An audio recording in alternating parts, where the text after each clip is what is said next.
গৌতম গম্ভীর নাম শুনলেই মাথায় আসে ক্লাসিক ব্যাটিং, ফাইটার স্পিরিট আর 2011 ওয়ার্ল্ড কাপের সেই হিরো। কিন্তু কোচ গম্ভীর, উফ!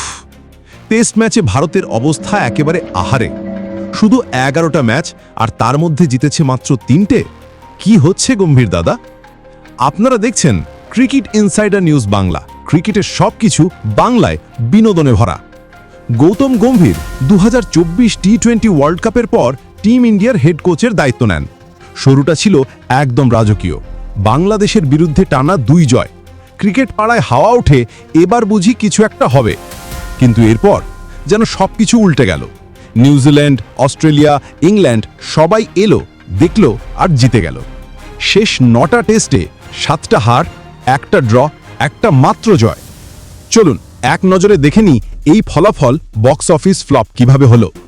বাংলাদেশের বিরুদ্ধে 2 জয়, নিউজিল্যান্ডের বিরুদ্ধে 3টে হারের হ্যাট্রিক, অস্ট্রেলিয়ার বিরুদ্ধে 1 জয়, 2 হার, 1 ড্র, ইংল্যান্ডের বিরুদ্ধে 5 উইকেটের হারের দুঃখ।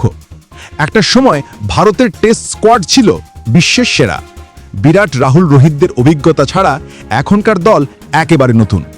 তবে প্রশ্ন একটাই, গম্ভীরের মতো ফাইটার যদি হেড কোচ হন, তাহলে এইভাবে পরাজয়ের লাইন কেন? টিম কম্বিনেশন, ব্যাটিং ব্যর্থতা, ইনজুরি নাকি স্ট্র্যাটেজির অভাব?